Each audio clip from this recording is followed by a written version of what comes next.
record-level rainfall and causing widespread urban flooding, road closures, and multiple rescues. The bad weather all over the world is giving Israel exactly what we need.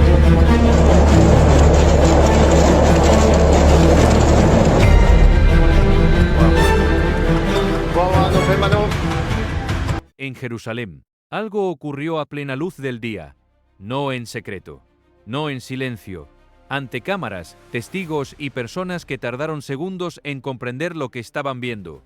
Las piedras del muro comenzaron a soltar líquido. No era lluvia, no había humedad. El cielo estaba despejado y aún así, desde las juntas entre los bloques, descendía una corriente fina, continua, como si la estructura misma estuviera llorando. Vídeos surgieron desde distintos ángulos, turistas, guardias, personas que estaban allí por casualidad, todos captando lo mismo. Eso es lo que lo hace inquietante, porque no fue un solo testimonio, fue un momento compartido. Y cuando algo así ocurre en uno de los lugares más cargados de significado espiritual del mundo, las preguntas cambian. ¿Es un fenómeno natural o una señal que muchos no quieren interpretar? En este estudio vas a descubrir qué ocurrió realmente en Jerusalén, por qué este evento está llamando la atención y qué significado algunos creen que podría tener. Quédate hasta el final, porque cuando Jerusalén llora, el mundo debería escuchar. Si este mensaje te impacta, dale like y suscríbete. Y comenta, Señor, ten misericordia. Pero no fue solo el muro lo que cambió esa tarde. En el mismo periodo en que las cámaras de seguridad instaladas a lo largo del perímetro documentaban esas lágrimas inexplicables en la piedra, comenzaron a llegar reportes desde distintos puntos de la ciudad vieja. Algo fuera del ordinario estaba ocurriendo en el cielo sobre el monte del templo. No era una tormenta que se acercara desde el desierto. No era el polvo fino del Negev arrastrado por el viento del este, esa bruma ocre que a veces tinta el horizonte y que los habitantes de la ciudad conocen bien. Era algo completamente diferente.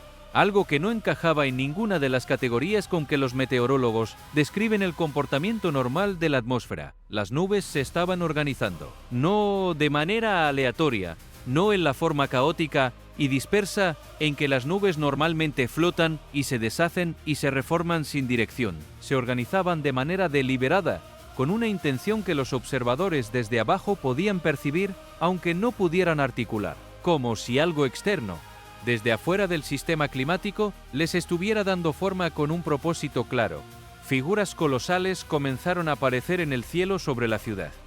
Siluetas inmensas, desproporcionadas, que los observadores describieron como gigantes arrodillados, con las cabezas profundamente inclinadas y los brazos extendidos hacia arriba en una postura que cualquier ser humano, sin importar su cultura o religión, reconocería de inmediato.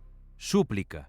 Súplica desesperada, como si el cielo mismo se hubiera doblegado ante algo que se aproximaba y que lo sobrepasaba. Quien estaba en las calles de la ciudad vieja aquella tarde lo recuerda de una manera muy particular, con un nivel de detalle que no suele acompañar a los recuerdos de eventos ordinarios. No hubo un anuncio que preparara a nadie, no hubo una alerta en el teléfono que dijera mira hacia arriba ahora. No hubo ningún gesto colectivo previo que desencadenara el siguiente. La gente simplemente levantó la vista, casi al mismo tiempo, desde puntos distintos de la ciudad, como si todos hubieran recibido la misma señal, que nadie pudo describir después como algo que hubieran visto o escuchado. Y cuando levantaron la vista, lo que encontraron los dejó inmóviles. Miles de personas salieron a las azoteas. Los callejones estrechos de la ciudad vieja, esos pasajes de piedra pulida que durante siglos han canalizado el tráfico incesante de peregrinos, comerciantes y soldados de los imperios más distintos, se llenaron de cuerpos que miraban en la misma dirección. Los teléfonos se alzaron instintivamente, no porque alguien los pidiera, sino porque el cerebro humano, cuando se enfrenta a algo que no puede procesar con las categorías que tiene disponibles, intenta al menos documentarlo. Algunos lloraban, sin saber por qué, con un llanto que no venía de ningún pensamiento ni de ninguna emoción identificable, sino de algún lugar más profundo que la emoción. Otros cayeron de rodillas directamente sobre los adoquines irregulares, sin importarles el frío de la piedra ni la incomodidad de la postura. Y las figuras en el cielo no se movían. Eso era lo más inquietante de todo, más que el tamaño de las siluetas o la precisión de su forma. No se disolvían, no evolucionaban hacia otra configuración, no eran arrastradas por ninguna corriente de aire. Permanecían exactamente donde estaban, perfectamente quietas, perfectamente definidas, como si estuvieran esperando una respuesta que solo Jerusalén, en ese momento exacto de la historia, podía dar. El cielo sobre la ciudad no se oscureció esa tarde.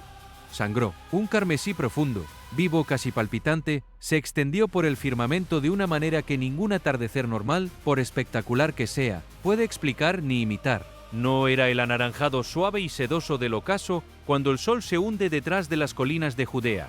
No era la bruma polvorienta y apagada de una tormenta de arena que llega arrastrada por el viento desde el desierto. Era rojo sangre, espeso, inmóvil, suspendido sobre la ciudad vieja durante horas enteras sin menguar, sin avanzar, sin comportarse como ningún fenómeno atmosférico debería comportarse. Desde el Monte de los Olivos hasta el Muro de los Lamentos, desde la explanada de la Cúpula de la Roca hasta el tejado antiguo de la iglesia del Santo Sepulcro, cada piedra de la ciudad antigua irradiaba ese resplandor como si ya estuviera reflejando desde ahora la luz del juicio que vendría después. Las fotografías tomadas esa tarde bajo ese cielo parecen de otro planeta o de otro tiempo, como si pertenecieran a una época en que el mundo era diferente en algo fundamental. El color no tenía precedente en los registros meteorológicos locales, y quienes lo vieron en persona insisten en algo que las fotografías no terminan de capturar. No era solo visual, se sentía en el cuerpo. El aire mismo parecía más pesado bajo ese cielo carmesí, más cargado, más antiguo, como si llevara consigo el peso de algo que había estado esperando para manifestarse desde hace mucho tiempo. Luego vino el fuego que no quemaba. Partículas diminutas de ceniza luminosa comenzaron a descender sobre la ciudad con la lentitud y la quietud de una nieve fuera de temporada. Los que las alcanzaron con la mano abierta describieron una sensación de calor suave, casi agradable, un contacto gentil que no dolía y que no producía ninguna marca en la piel. Pero ninguna de esas partículas encendió nada al posarse sobre una superficie, ni tela, ni madera, ni papel, ni ningún material que en condiciones normales se enciende con facilidad. El fuego caía sin consumir.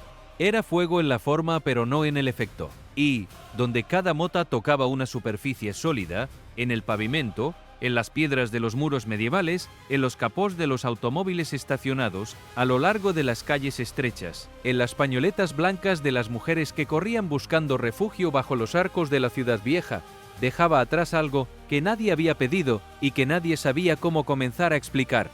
Una cruz perfecta, grabada a fuego en la superficie, de un rojo carmesí intenso, limpio, geométricamente preciso. Las cruces no desaparecían con el tiempo, no se borraban con el roce de la mano, no cedían ante el intento de lavarlas con agua. Brillaban con una luz propia, tenue pero constante y sostenida, mucho después de que el cielo rojo hubiera comenzado su lenta retirada, como si estuvieran marcando algo, como si estuvieran marcando a alguien, como si la ceniza que caía tuviera la intención de dejar un registro permanente de por dónde había pasado. Los científicos y los investigadores llegaron enseguida, como siempre llegan, cuando algo ocurre en esta ciudad que atrae la atención del mundo.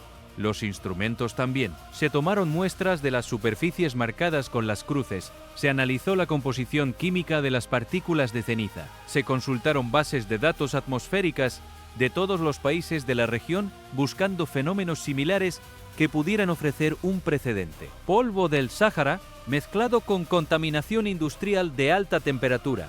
Propusieron algunos una reacción química desconocida entre aerosoles de origen volcánico y los minerales específicos de la piedra caliza de Jerusalén, sugirieron otros con más cautela. Plasma atmosférico en condiciones de presión inusualmente alta, aventuraron los que preferían las explicaciones más exóticas, pero que al menos se mantienen dentro del vocabulario de la física conocida. Cada hipótesis tenía algo que la sostenía de manera parcial, y cada hipótesis se estrellaba contra el mismo obstáculo que no podía rodear. Ningún instrumento de medición podía dar cuenta de las figuras que se arrodillaban en las nubes con una definición que superaba cualquier patrón de formación nubosa natural. Ningún modelo de física atmosférica explicaba las cruces que se negaban a desaparecer después de horas y ningún análisis de ningún tipo podía cuantificar o categorizar la sensación que se había instalado sobre la ciudad entera. Esa pesadez envolvente,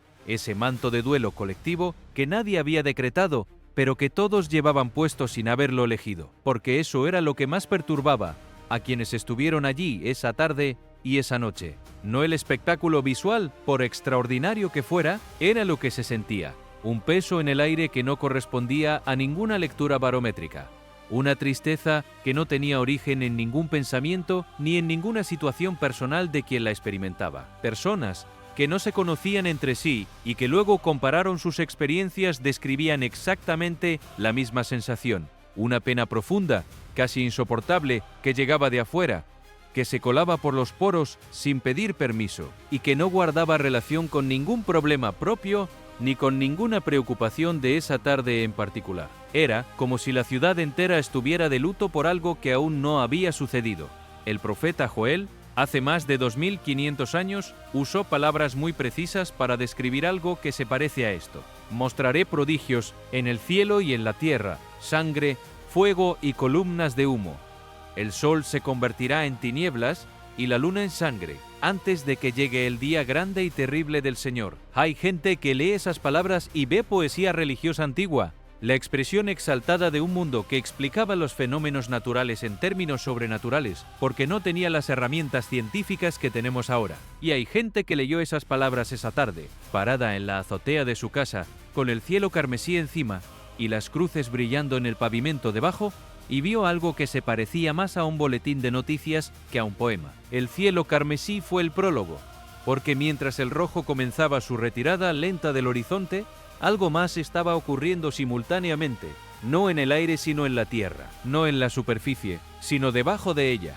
En la medianoche local, cerca del monte del templo, un sonido rompió el silencio de una manera que ningún sonido urbano, por fuerte o inesperado que sea, puede imitar. No era una explosión, no era una sirena, no era el ruido sordo de un camión pesado pasando sobre adoquines irregulares. Era el shofar, el cuerno de carnero tallado y afinado que la tradición judía asocia desde la antigüedad con los momentos más solemnes y decisivos de la historia del pueblo de Israel, la entrega de la Torá en el monte Sinaí, cuando Dios mismo descendió en fuego y el sonido del cuerno se fue haciendo cada vez más fuerte.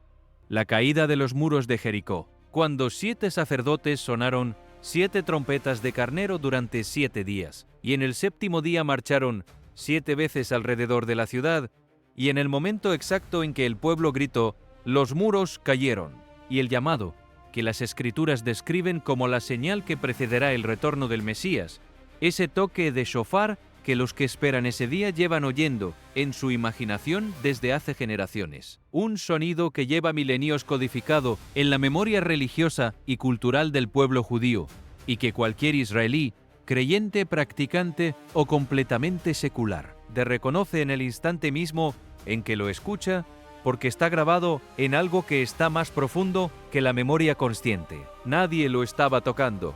Eso fue lo primero que verificaron las fuerzas de seguridad israelíes cuando respondieron a los llamados de los testigos y llegaron a la zona.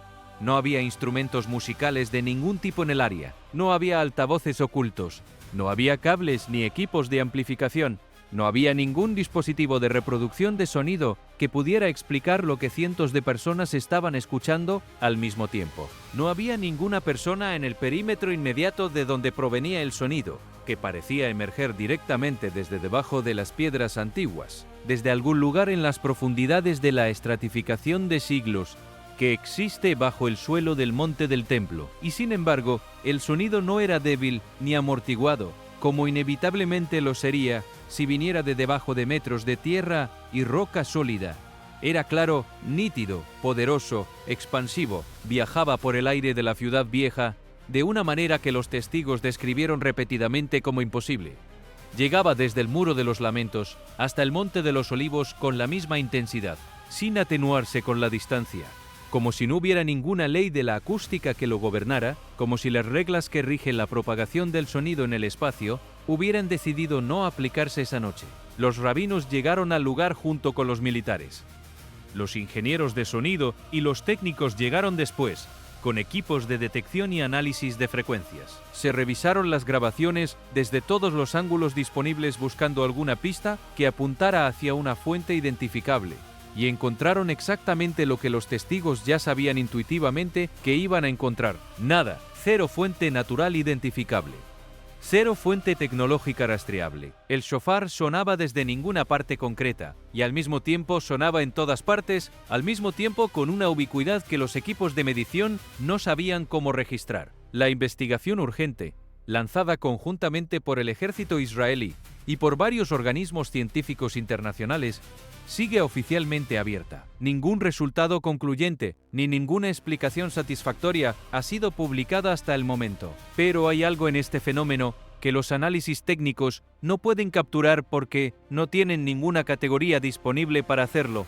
El shofar no sonaba de manera continua e invariable. Tenía un patrón, y ese patrón no era aleatorio. Sonaba cuando la gente se reunía a orar, cuando las voces se alzaban en plegaria, cuando los cuerpos se inclinaban y los ojos se cerraban, y la atención de quienes estaban allí se concentraba en algo que estaba más allá de ellos mismos. El sonido aparecía primero suave, como un murmullo grave que uno podía confundir con el viento si no prestaba suficiente atención. Luego más claro, más articulado. Luego inconfundiblemente el shofar, sin ninguna posibilidad de error. Y cuando las cámaras de los medios llegaban, cuando los periodistas empezaban a argumentar entre ellos sobre las posibles explicaciones, cuando las voces se volvían técnicas y analíticas, y el modo de la oración cedía ante el modo del debate, el sonido se retiraba, callaba completamente. Se hacía tan pequeño e incierto que uno podía preguntarse si lo había escuchado de verdad. Y luego, cuando la oración volvía a ganar terreno sobre el ruido, el shofar volvía con ella. Más fuerte que antes, como si estuviera respondiendo a algo que reconocía, como si la tierra debajo de Jerusalén no estuviera emitiendo un sonido de manera pasiva, sino participando activamente en una conversación que llevaba siglos sin tener la oportunidad de ocurrir. Quienes lo escucharon en las noches de oración colectiva lo llaman la trompeta desde las profundidades. Quienes conocen en profundidad las Escrituras lo llaman por un nombre más específico que no necesita mucha explicación. Es el mismo sonido que una vez derrumbó muros que parecían indestructibles. Es el mismo llamado que las Escrituras proféticas describen como la señal audible que precederá el retorno. Y ahora ese sonido está subiendo desde el corazón de la ciudad, donde el capítulo final de la historia humana, según esas mismas Escrituras, va a escribirse. La investigación científica no ha encontrado ninguna explicación que satisfaga los criterios mínimos de verificabilidad, pero el grito que los creyentes reunidos en las calles alrededor del muro han lanzado frente a ese sonido sí tiene una respuesta clara. Y si escuchas ese sonido en tu espíritu esta noche, algo en ti ya sabe lo que significa antes de que nadie te lo explique. La luz llegó sin anunciarse, sin ninguna de las señales que normalmente preceden a un fenómeno luminoso en el cielo. No hubo acumulación de nubes que la anunciara, no hubo cambio perceptible en la presión del aire, no hubo ninguno de los precursores que normalmente anteceden a una descarga eléctrica. Simplemente apareció, azul blanca, concentrada, contenida perfectamente dentro de sí misma, como si el cielo hubiera trazado un límite invisible a su alrededor y le hubiera dicho hasta aquí llegas y en este punto exacto te detienes. No se expandía hacia afuera, como lo haría cualquier destello de energía en un medio abierto. No parpadeaba con la frecuencia errática de un rayo. No se disolvía en los segundos que inevitablemente siguen a cualquier fenómeno de luz intensa. Se mantenía. Y que mientras se mantenía, durante más segundos de los que ningún fenómeno atmosférico conocido podría sostener ese tipo de estabilidad, algunos testigos comenzaron a distinguir una forma dentro de la luz, una forma vertical, bordes imprecisos en los márgenes, pero lo suficientemente definidos en el centro como para separarse claramente del entorno luminoso. Algunos describieron, sin dudarlo, algo que parecía una cruz. Otros fueron más cautelosos y dijeron simplemente que había una estructura, una organización interna en esa concentración de luz que no correspondía a ningún patrón de plasma atmosférico que hubieran visto documentado en ninguna publicación científica. Los físicos disponen de explicaciones para las luces que se comportan de manera inusual en el cielo, descargas eléctricas que no siguen la trayectoria habitual, plasma atmosférico en condiciones muy particulares de presión y temperatura, formaciones lenticulares que concentran y reflejan la luz solar de maneras que desorientan a los observadores no entrenados. Bajo condiciones muy específicas, la energía puede concentrarse, distorsionarse, incluso parecer estable durante un breve momento antes de dispersarse. Pero todas esas explicaciones dependen de algo absolutamente fundamental en la física de la energía: el movimiento. La transición, la descomposición gradual e inevitable de la energía a medida que se disipa en el entorno que la rodea. Este fenómeno no hacía nada de eso. No transitaba hacia ningún estado siguiente.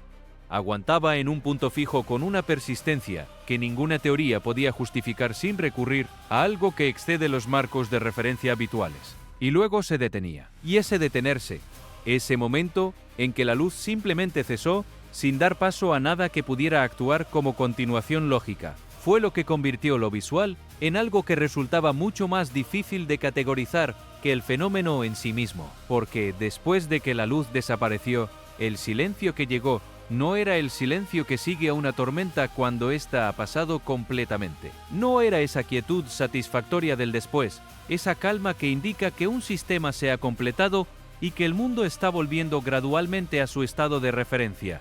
Era el silencio del paréntesis, el silencio de algo que no había terminado, sino que simplemente se había detenido. Hay una diferencia enorme entre esas dos cosas, aunque desde el exterior puedan parecer idénticas. Una es conclusión y la otra es suspensión. La ciudad seguía funcionando con toda su actividad normal. Los coches circulaban, las personas se movían por las calles, las conversaciones continuaban. Pero algo en el ambiente, algo que no tiene nombre en el vocabulario técnico de ninguna ciencia, había cambiado de textura de una manera que todos percibían sin poder señalarlo con el dedo. Era como si el espacio mismo se hubiera comprimido levemente alrededor de ese punto del cielo donde la luz había estado, como si el aire llevara un peso nuevo que nadie podía localizar con precisión, pero que todos podían sentir de manera inequívoca. El viento que había estado moviéndose apenas minutos antes se detuvo de golpe. No redujo su velocidad de manera gradual y progresiva, como lo hace el viento cuando un sistema meteorológico pasa y el gradiente de presión que lo sostenía desaparece. Sin transición, sin desaceleración, sin las últimas ráfagas residuales que normalmente marcan el final de un movimiento de aire. Las banderas que estaban sobre las murallas de la ciudad vieja quedaron colgadas sin movimiento, absolutamente verticales, como si hubieran sido pintadas en el cielo o como si alguien hubiera congelado el instante. El polvo que había estado levitando en el aire a lo largo de los callejones cayó de golpe, todo al mismo tiempo, como si la mano invisible que lo había estado sosteniendo simplemente lo hubiera soltado en un gesto único y simultáneo. El ruido de fondo de la ciudad, ese murmullo constante y omnipresente que se compone de motores y voces y pasos, y el roce de objetos contra superficies de piedra, descendió de nivel de una manera que no correspondía a ningún cambio en la actividad humana visible. Los testigos no describieron miedo como primera reacción, describieron confusión. Algo faltaba, algo que debería haber llegado inmediatamente después de la luz, como su consecuencia natural no había llegado, y esa ausencia, ese hueco donde debería haber estado la continuación lógica y esperable del evento, se convirtió en la primera señal de que lo que estaba ocurriendo no era solo lo que la gente había visto, sino lo que no pasó después de que dejaron de verlo. Luego el viento regresó. Pero no regresó como el viento regresa después de una calma, gradualmente, tomando impulso buscando su dirección. Regresó fragmentado, deshecho, sin coherencia interna. Hebras de polvo se elevaban del suelo en tiras estrechas que subían apenas 1 metro y se detenían en el aire como si hubieran chocado contra un techo invisible. Los escombros sueltos en los callejones se desplazaban levemente en una dirección y luego cambiaban de rumbo sin ninguna causa aparente. Las banderas sobre los muros comenzaron a moverse de nuevo, pero no todas en la misma dirección ni con la misma intensidad. Algunas apuntaban firmemente hacia el este, mientras otras se curvaban hacia el oeste. Unas pocas se retorcían sobre sí mismas como si estuvieran atrapadas entre dos corrientes opuestas que tiraban de ellas en sentidos contrarios. Testigos que estaban parados a apenas metros de distancia los unos de los otros describían comportamientos del viento completamente distintos e incompatibles, como si cada uno estuviera en un microclima diferente dentro del mismo espacio compartido. En varios puntos específicos de la ciudad, pequeñas columnas de polvo se formaron brevemente, apretadas, perfectamente cilíndricas, controladas, con una geometría que el viento espontáneo no produce de manera natural. No se expandieron hacia afuera, no viajaron en ninguna dirección, aparecieron, mantuvieron su forma durante unos segundos que se sentían más largos de lo que eran, y luego colapsaron tan rápido y tan completamente como habían surgido, lo que hacía esto fundamentalmente difícil de encajar en cualquier modelo meteorológico conocido. No era el movimiento del aire en sí mismo, era la ausencia de una dirección dominante, la falta de cualquier flujo que conectara los distintos movimientos entre sí y les diera coherencia como parte de un mismo sistema. El viento tiene reglas, se mueve desde las zonas de alta presión hacia las de baja presión, siguiendo gradientes que los instrumentos pueden medir y que los modelos computacionales pueden predecir con razonable precisión. Se estabiliza en patrones reconocibles, aunque sea brevemente, aunque sea de manera aparentemente caótica. Y con el tiempo, incluso la turbulencia más desordenada cede paso a algún tipo de flujo coherente. Eso no pasó aquí. El movimiento del aire se mantuvo fragmentado, localizado, inconsistente, de vida brevísima, sin que ningún elemento del sistema se conectara con ningún otro. Una calle sentía una ráfaga repentina mientras la calle paralela permanecía completamente quieta, sin recibir nada. Una esquina experimentaba un golpe de viento brusco que desaparecía en segundos sin extenderse hacia ninguna parte, sin que el siguiente edificio recibiera el flujo que debería haber continuado. Y esa falta de conexión, era lo más difícil de ignorar porque el viento, por definición, conecta espacios. Lleva energía, presión, temperatura de un lugar a otro, vincula sistemas. Hace que lo que ocurre en un punto del espacio repercuta en los puntos adyacentes.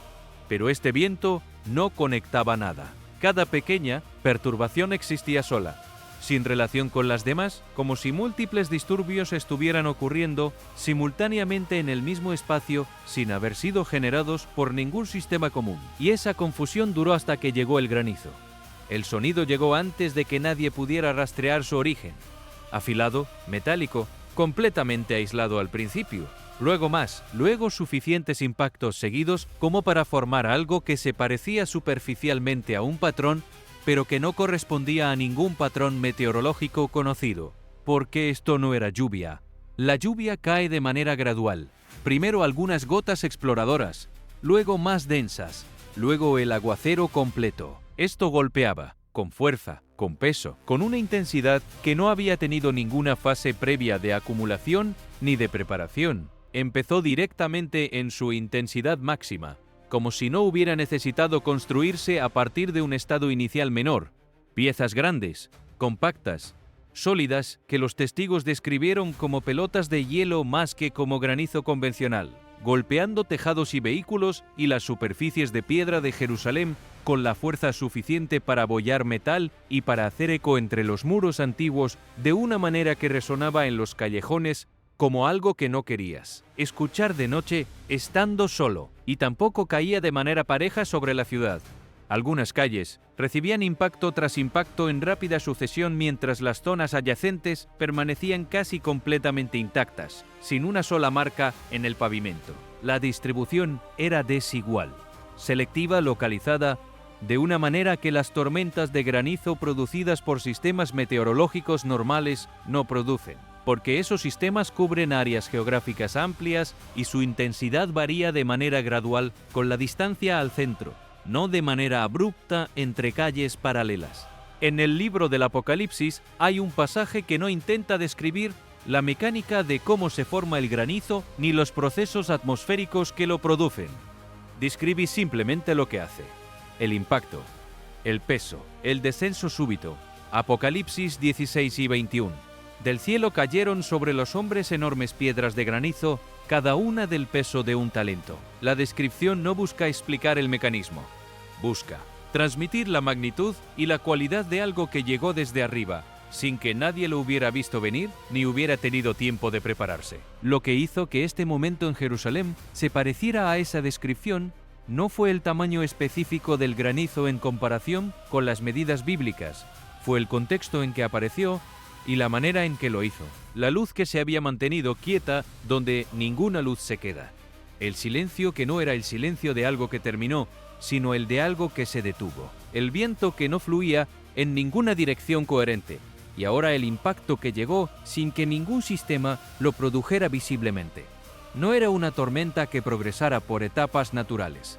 Era un evento que llegaba ya completo, y así como había llegado sin aviso previo, se detuvo sin ninguna transición hacia un estado siguiente. Los impactos cesaron, el silencio regresó, y la secuencia volvió a romperse de la misma manera que había roto antes, porque en un sistema normal, cada fase conduce a la siguiente de manera continua.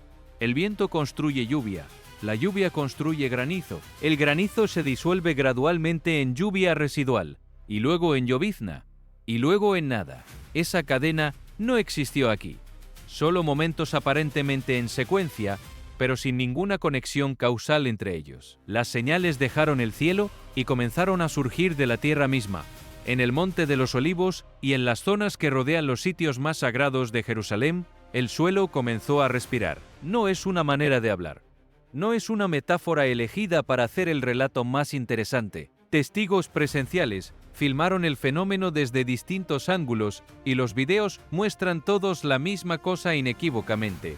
La tierra ascendiendo y descendiendo en un ritmo lento, constante, perfectamente deliberado, como el pecho de un ser vivo que respira profundo y despacio en un estado de calma profunda. No había temblores que acompañaran ese movimiento, no había actividad sísmica medible de ningún tipo.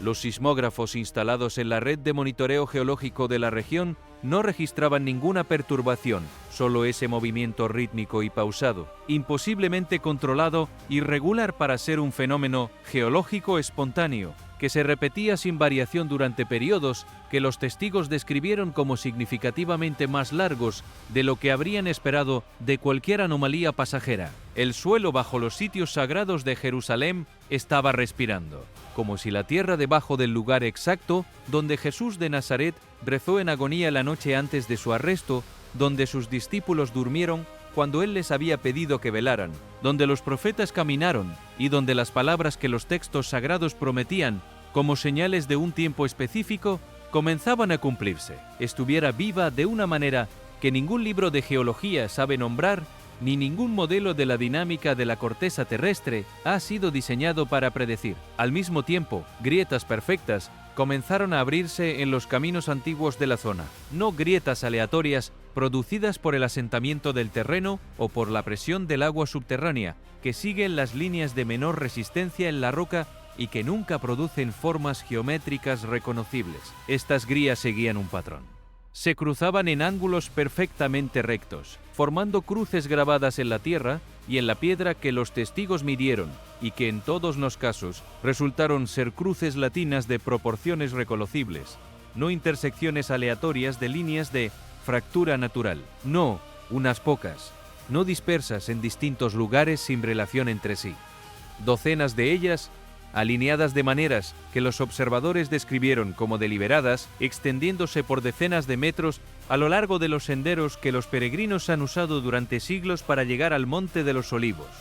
Y después del atardecer, esas cruces brillaban, una luz tenue que venía de dentro de las grietas, desde algún lugar dentro de la roca misma, persistía mucho después de que el sol se hubiera ido por completo y de que el cielo se hubiera oscurecido hasta su nivel nocturno normal. Los geólogos enviados al lugar midieron, muestrearon, analizaron cada aspecto del fenómeno. La composición química de la roca no mostraba ninguna sustancia naturalmente bioluminiscente.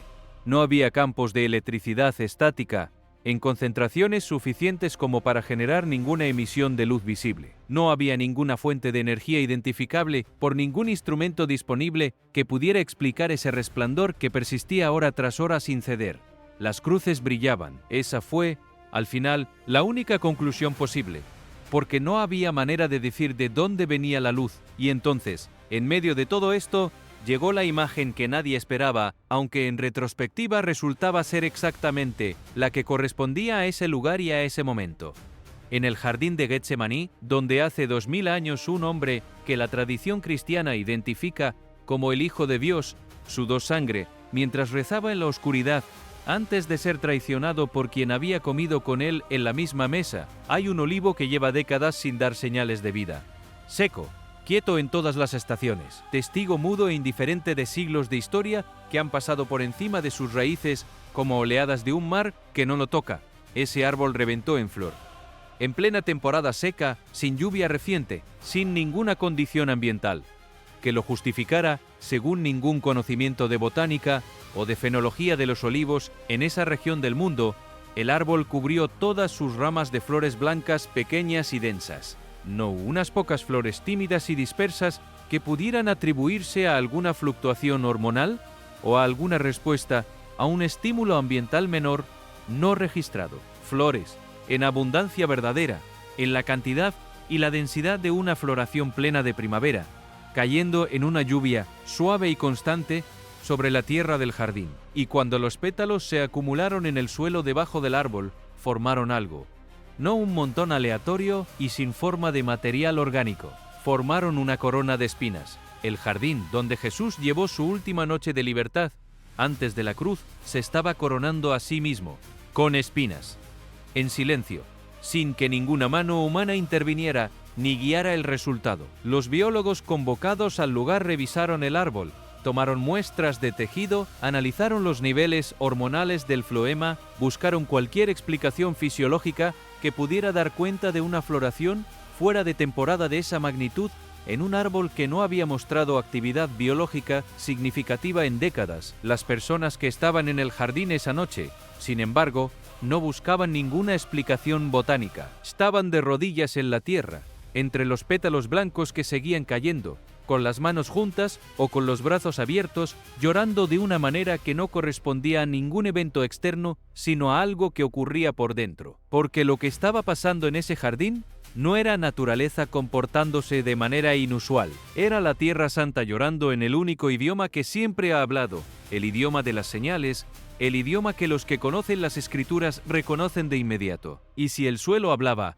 el agua no iba a quedarse callada mucho tiempo. En la piscina de Siloé y en otras fuentes de agua antigua de Jerusalén, algo estaba ocurriendo que los ojos que lo vieron tardaron varios segundos completos en convencerse de que era real y no un efecto de la luz o del cansancio. El agua comenzó a burbujear con una violencia que no correspondía a ninguna actividad de gas subterráneo natural, pero las burbujas no ascendían de manera aleatoria ni se dispersaban en círculos concéntricos como lo haría cualquier perturbación normal del agua. Ascendían formando patrones.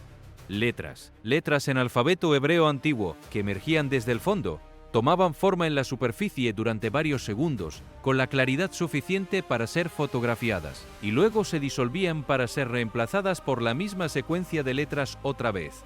La misma palabra, repetida sin pausa, sin variación, sin ningún intervalo entre una aparición y la siguiente, Mashiach, Mesías, en el idioma en que los profetas lo nombraron cuando prometieron su llegada, en el idioma en que las Escrituras lo describieron cuando dijeron que vendría. El agua antigua de Jerusalén estaba deletreando el nombre que esta ciudad lleva esperando durante 2000 años con una constancia que sus propias piedras han absorbido junto con todas las oraciones que se han rezado en ellas. De día, esa misma agua brillaba en un dorado intenso que no correspondía a ningún reflejo de la luz solar sobre la superficie, porque el ángulo de la piscina y la posición del sol no podían producir ese tipo de iluminación interna que los testigos describían. Era como si la luz viniera de dentro del agua misma, no de encima. De noche, el color cambiaba completamente. Se volvía un plateado claro, un reflejo líquido de las estrellas que convertía la superficie de la piscina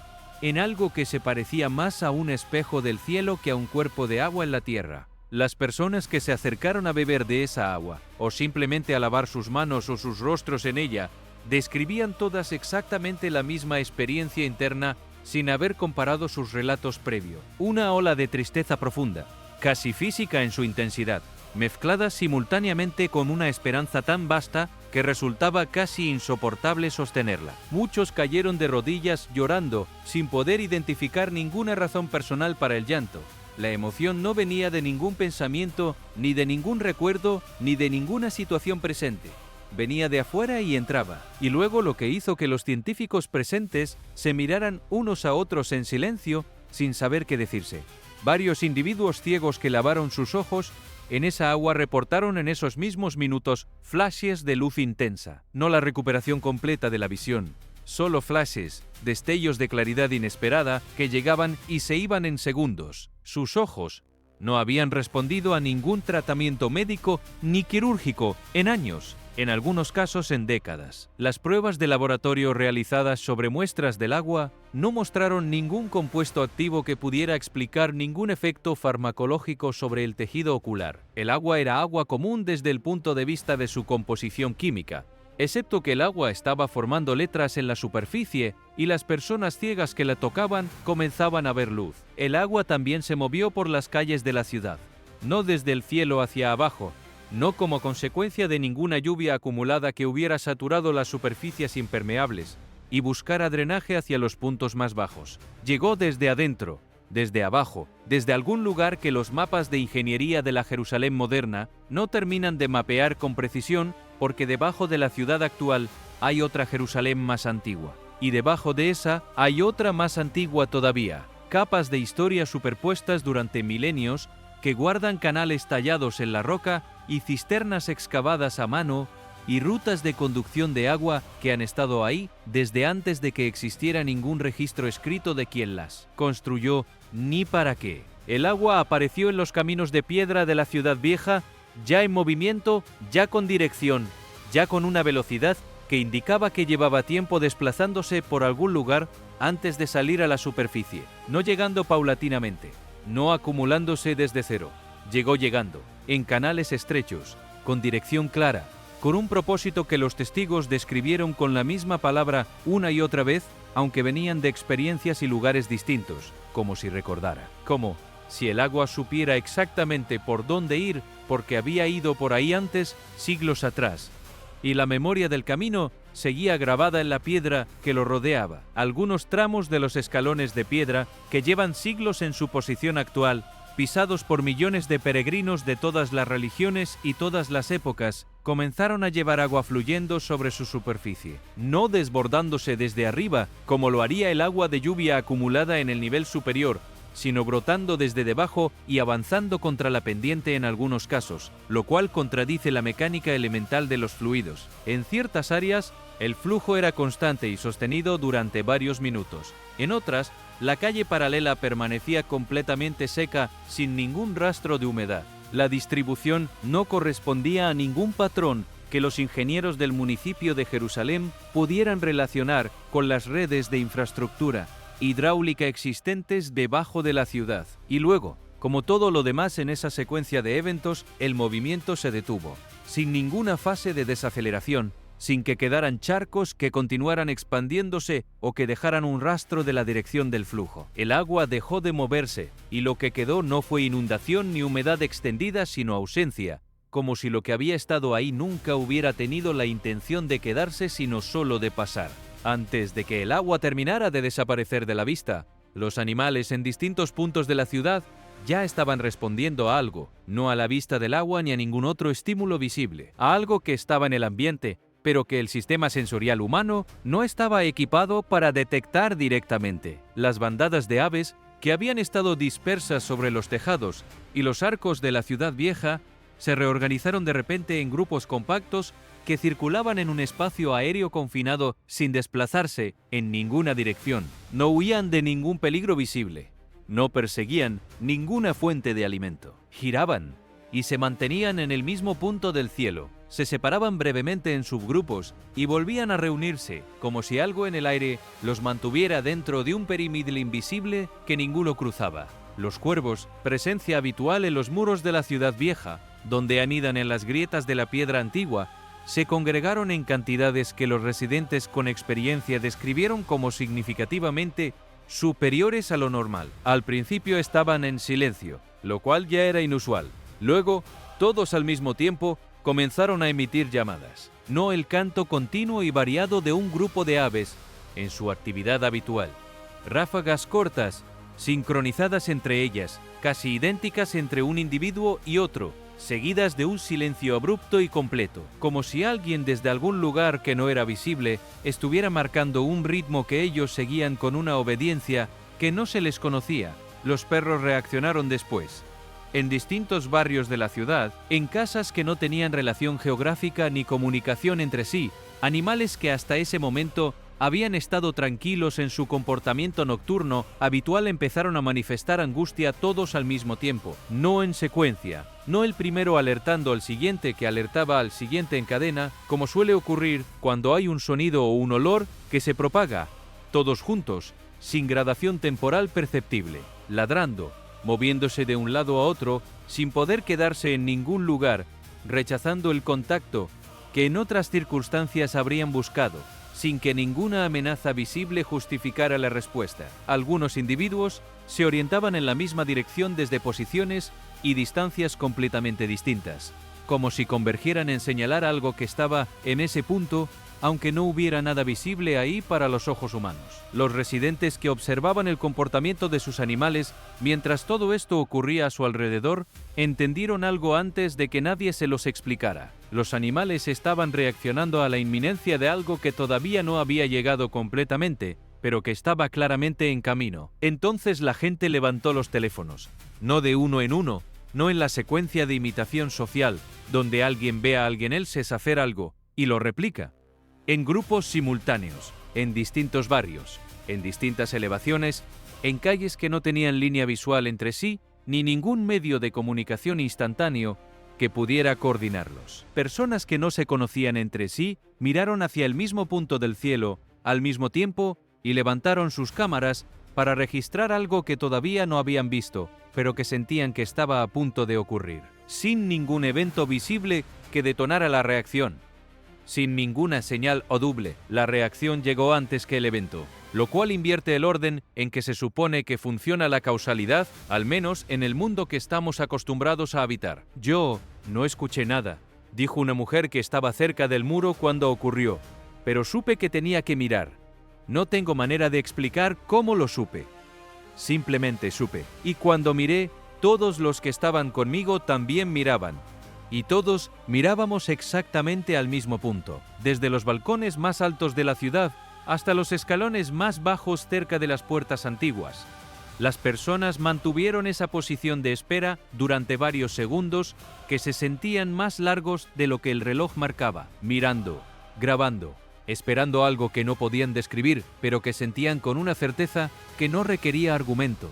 Y luego el momento se disolvió sin que lo esperado se manifestara de manera definitiva y completa. El umbral se quedó ahí, abierto sin cruzar del todo, como una puerta entreabierta en la que uno puede ver que hay algo del otro lado sin poder identificar exactamente qué. Las personas bajaron los teléfonos y se miraron unas a otras con la misma pregunta escrita en la cara. Ninguna necesitaba verbalizarla para que las demás la reconocieran. Todo en la secuencia de esa noche, cada fragmento individual de lo que ocurrió, tendía hacia el mismo lugar geográfico. No se distribuía uniformemente sobre el mapa de la ciudad. Los vientos fragmentados, sin dirección coherente, habían sido consistentemente más intensos en las zonas elevadas alrededor del monte del templo. El flujo del agua que recordaba sus rutas antiguas había seguido caminos que convergían hacia los niveles de piedra más antiguos del subsuelo cercanos al muro. Las concentraciones de luz, breves y mal documentadas, pero repetidas en distintos momentos de la noche, habían ocurrido siempre dentro del mismo radio. El suelo que respiraba era el suelo del Monte de los Olivos. Las cruces que brillaban desde dentro de sus grietas estaban en los caminos que rodean el recinto del templo, y el shofar que nadie tocaba sonaba más fuerte, según la concordancia de los testimonios, en el punto exacto debajo del cual la tradición judía y cristiana por igual ubica el Santo de los Santos, el lugar donde la presencia de Dios habitó dentro del Arca de la Alianza antes de que el templo fuera destruido. Nada en la lógica de los fenómenos físicos explica esa concentración geográfica, pero todo en la lógica de las Escrituras la anticipa. Durante exactamente 33 minutos, Jerusalén cayó en un silencio total, no un silencio relativo. No ese silencio parcial y poroso que uno experimenta en la madrugada cuando el tráfico se reduce y las voces en las calles desaparecen, pero siempre queda algún perro que ladra lejos o algún motor que arranca en algún garaje. Silencio absoluto. Los automóviles seguían moviéndose por las calles. Era posible verlo desde las ventanas. Las personas seguían hablando. Era posible observar sus bocas formando palabras. Pero el sonido había desaparecido completamente. No atenuado, no reducido a un nivel bajo, pero perceptible. Desaparecido, como si alguien hubiera colocado sobre la ciudad entera una campana de vidrio perfectamente hermética y hubiera extraído todo el aire que transporta el sonido de un punto a otro. Y en ese silencio, que no debería poder existir según ninguna ley de la física, cientos de testigos, en distintos puntos de la ciudad, vieron la misma cosa al mismo tiempo.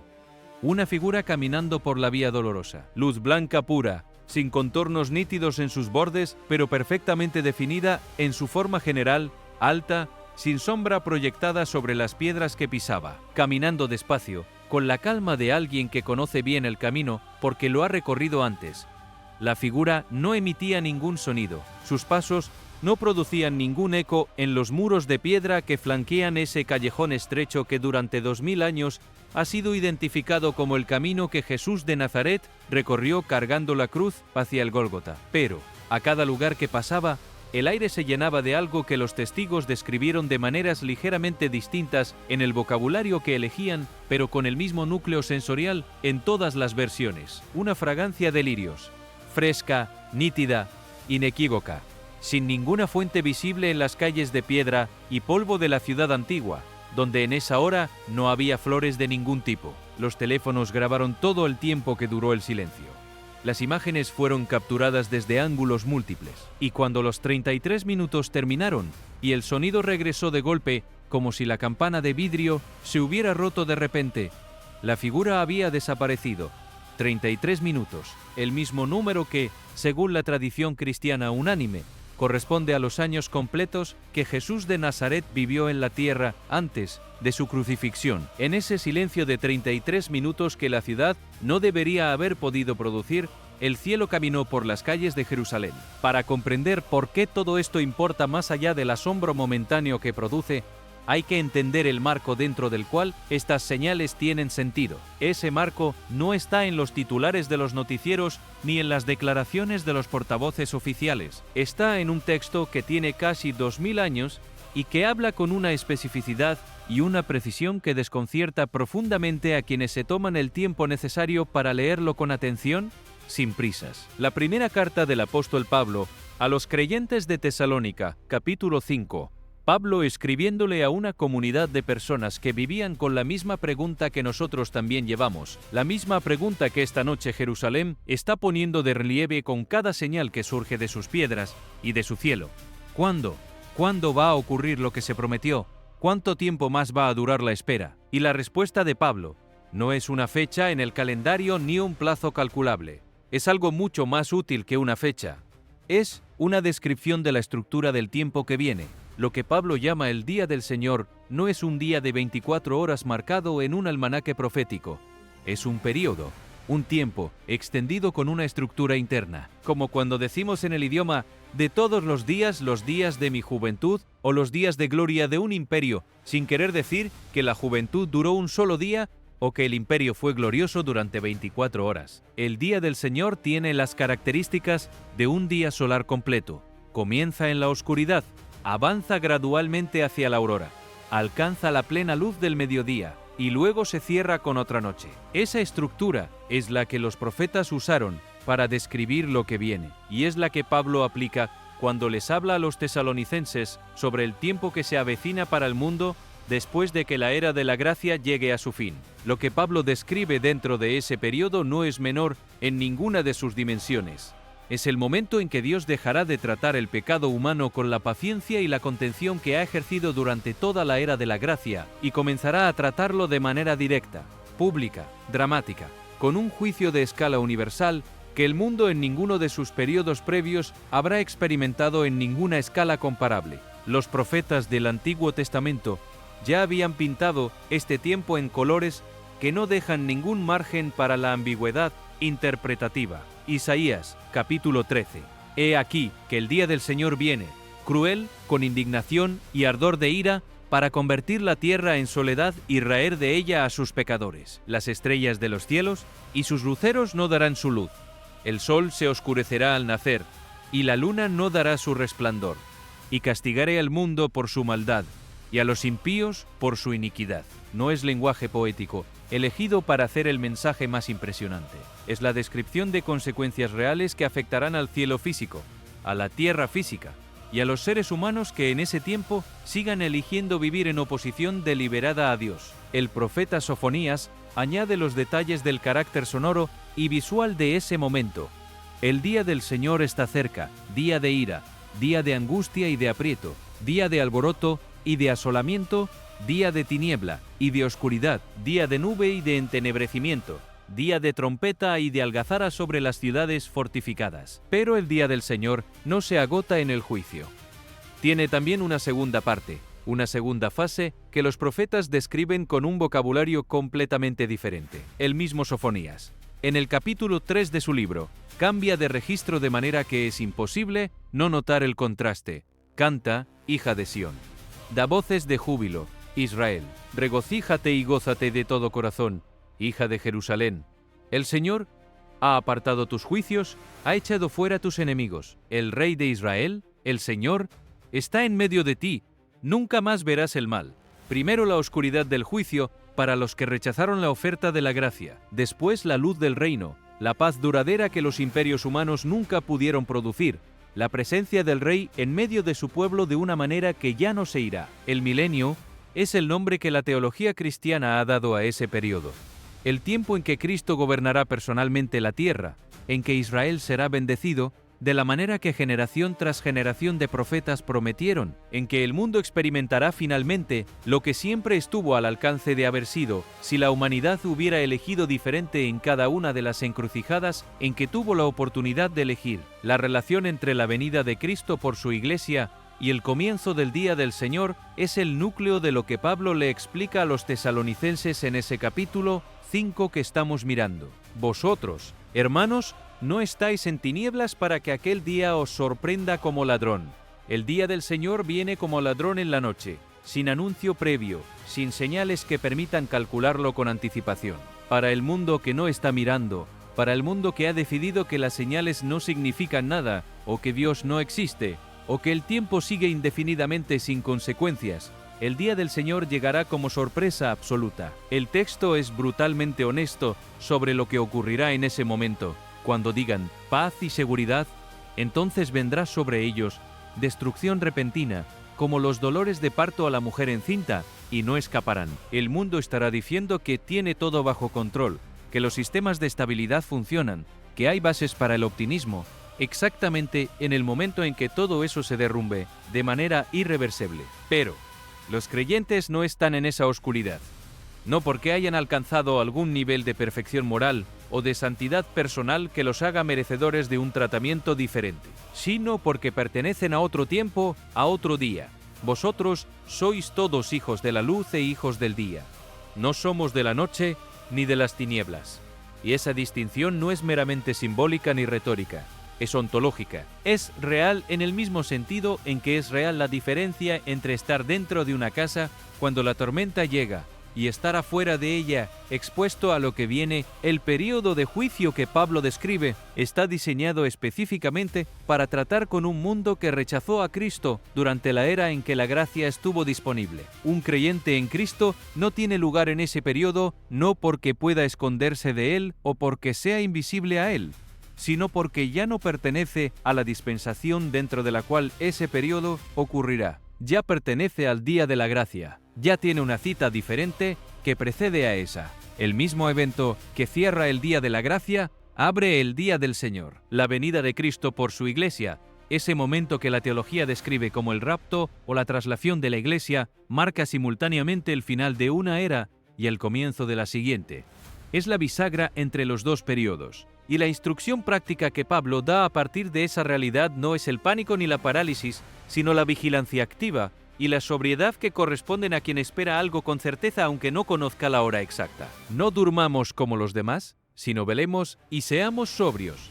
La palabra sobrios en el original griego lleva el mismo peso que la palabra sobrios en español. No embriagarse, no perder el sentido de lo real, no dejarse anestesiar, no necesariamente por el alcohol, sino por todo lo que el mundo ofrece como sustituto del pensamiento. La distracción constante, las promesas vacías de estabilidad permanente, la ilusión de que el tiempo continúa indefinidamente sin ningún punto de inflexión decisivo. Pongámonos la coraza de la fe y del amor, y por yelmo, la esperanza de la salvación. No es vocabulario decorativo elegido para hacer el argumento más memorable. Es el equipo de combate del soldado que sabe que la batalla tiene un final determinado, aunque no conozca la fecha exacta en que ese final llegará. La fe, como protección del corazón, la confianza en lo que Dios prometió aunque las circunstancias visibles no siempre lo confirmen de manera obvia. El amor, como la dirección hacia la que esa fe se extiende hacia afuera, hacia los otros. La esperanza como el casco que protege la mente, la certeza de que lo que se prometió está garantizado por el carácter del que prometió, no por la coherencia de las circunstancias presentes con lo que se espera. Dios no nos ha puesto para ira, sino para alcanzar salvación por medio de nuestro Señor Jesucristo, quien murió por nosotros para que ya sea que velemos o que durmamos, vivamos juntamente con Él. Esta declaración merece que uno se detenga frente a ella el tiempo suficiente como para que su peso completo aterrice. No nos ha puesto para ira. La ira, el juicio, el periodo de destrucción que las Escrituras describen con tanta precisión y consistencia a través de décadas de profecía, no es nuestra cita. Nuestra cita es la salvación, la reunión, el vivir juntos con Él, y esa cita no depende de haber alcanzado ningún nivel de mérito espiritual, de haber acumulado suficiente santidad para calificar.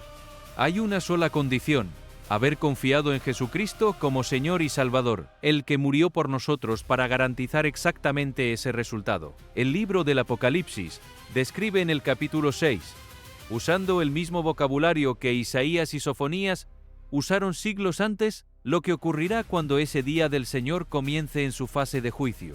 El sol se volvió negro como un saco de cilicio, y la luna se volvió toda como sangre. Las estrellas del cielo cayeron sobre la tierra, y los reyes de la tierra, y los grandes, los ricos, los capitanes, los poderosos, y todo siervo, y todo libre, se escondieron en las cuevas y entre las peñas de los montes, y decían a los montes y a las peñas: Caed sobre nosotros, y escondednos del rostro del que está sentado en el trono, y de la ira del Cordero, porque el gran día de su ira ha llegado. ¿Y quién podrá sostenerse en pie? Los que en esa hora clamarán que los montes los cubran serán exactamente los mismos que en la hora previa decían que no había nada que temer, que los sistemas de paz y seguridad funcionaban, que los que hablaban de señales eran alarmistas, y los que no estarán ahí para escuchar ese clamor serán los que eligieron la cita diferente, la cita de la gracia, en el tiempo en que esa cita todavía estaba disponible para ser elegida. La pregunta que Zacarías hace en su capítulo 14, cierra el círculo de todo lo que está sucediendo en Jerusalén esta noche. En ese día sus pies estarán sobre el monte de los olivos, que está enfrente de Jerusalén al oriente, y el monte de los olivos se partirá por en medio, el mismo monte de los olivos donde esta noche el suelo respira, el mismo monte desde el cual Jesús de Nazaret ascendió al cielo ante los ojos de sus discípulos, el mismo lugar al que los ángeles que aparecieron en ese momento dijeron que volvería, de la misma manera, visible, real, con los pies tocando exactamente ese suelo. El patrón que los eventos de esta noche siguen, esa concentración que no se dispersa aleatoriamente por la ciudad, sino que regresa repetidamente a la zona del monte del templo, del monte de los olivos, del muro de los lamentos, no es aleatoria para quien conoce lo que las Escrituras dicen sobre ese preciso lugar como el escenario geográfico del regreso. Animaos los unos a los otros y edificaos los unos a los otros. Esa es la instrucción final de Pablo después de haber trazado todo el cuadro profético. Cuando uno entiende realmente lo que está en juego, cuando mira hacia Jerusalén esta noche y ve las piedras que lloran y el cielo que sangró en carmesí, y el suelo que respira con el ritmo de algo vivo, y el agua que escribe el nombre del Mesías en letras hebreas sobre su superficie, y entiende el marco dentro del cual todo eso tiene sentido. La respuesta que corresponde no es el pánico ni la parálisis, sino la urgencia del amor. Urgencia por los que todavía no tienen la cita de la gracia mientras esa cita sigue disponible. urgencia por los que están durmiendo cuando el momento exige estar despiertos. La cercanía del Señor no es una amenaza para los que son de Él. Es la mejor noticia que ha existido en 2000 años de espera. Pero, para los que todavía no lo son, el tiempo que queda entre ahora y ese momento es el único tiempo que tienen para cambiar la cita que les corresponde por default. Jerusalén ha llorado, ha hecho sonar la trompeta desde las profundidades de su tierra, ha respirado. Sus aguas han escrito el nombre que lleva esperando. El cielo ha caminado por sus calles durante 33 minutos de silencio absoluto. Las señales se acumulan en la misma ciudad, en el mismo recinto, con una concentración que ninguna aleatoriedad puede explicar de manera satisfactoria. Y la pregunta que esta ciudad lleva formulando desde el principio de esta noche no ha cambiado ni va a cambiar. Si los cielos claman en carmesí, si la tierra respira, si el agua escribe, si el shofar suena, sin que ninguna mano humana lo toque, ¿cuánto tiempo más va a ser posible seguir sin escuchar? La puerta sigue abierta.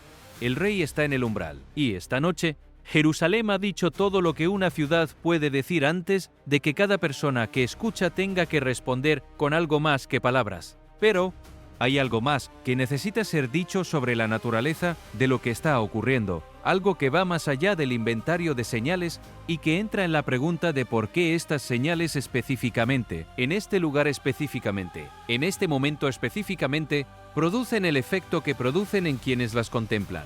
Hay un patrón en los eventos de esta noche que va más allá de la suma de sus partes individuales. Cada fenómeno por separado, la luz que se mantuvo quieta, el silencio que sucedió donde debería haber habido trueno, el viento que no seguía ninguna dirección dominante, el granizo que llegó sin sistema, el agua que ya estaba en movimiento, la tierra que respiraba, puede ser sometido al escrutinio científico y encontrar en él algo que resistir o algo a lo que rendirse dependiendo de la disposición del que mira. Pero cuando todos esos elementos se colocan uno después del otro en la secuencia en que ocurrieron esa noche, algo cambia en la naturaleza de la pregunta que uno le hace al conjunto.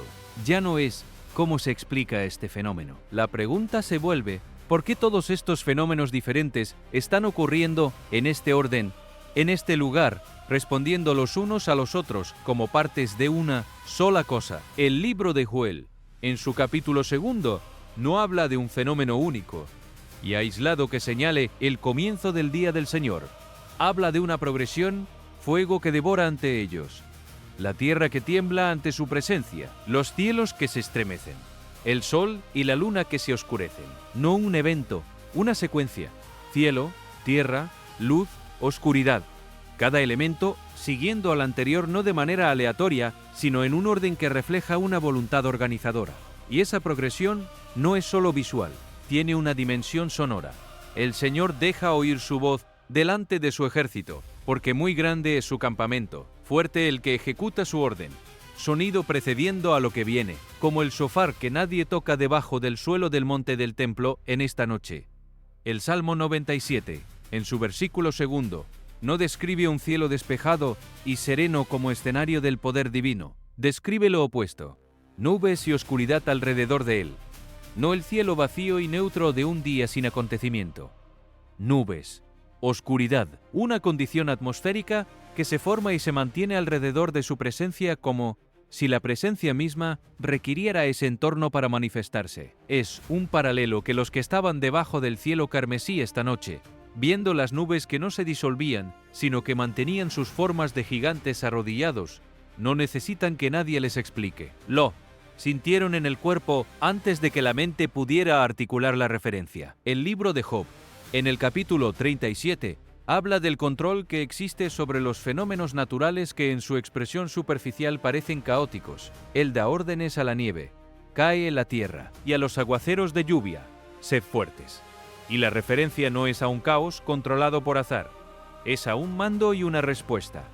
Una causa que no está en el sistema meteorológico, pero que produce efectos dentro de él, como el granizo que llegó esta noche, sin que ningún sistema lo produjera visiblemente, ya en plena intensidad, ya en su forma final, como si la orden hubiera sido dada desde algún lugar fuera del sistema y el sistema solo hubiera ejecutado. Y Zacarías 14, ese capítulo que la tradición profética ha asociado durante siglos específicamente con Jerusalén como escenario final, no describe un evento que ocurre en el cielo de manera abstracta y descorporizada. Describe pies que tocan el suelo.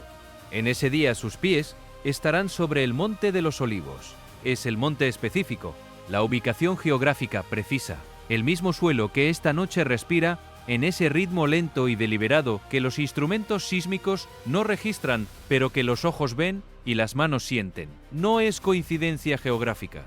Es la misma localización que la profecía señaló hace 2,500 años, respondiendo a los mismos fenómenos que hoy ocurren ahí. El patrón no está solo en el cielo, está también en el suelo. Y la convergencia de ambos sobre el mismo punto del mapa hace que la pregunta de la coincidencia resulte cada vez más difícil de sostener con honestidad intelectual. Hay algo que la tradición profética del Antiguo Testamento llama el Día del Señor y que describe con tanta extensión en tantos libros distintos a lo largo de tantos siglos que la consistencia del cuadro que emerge es en sí misma uno de los argumentos más difíciles de ignorar.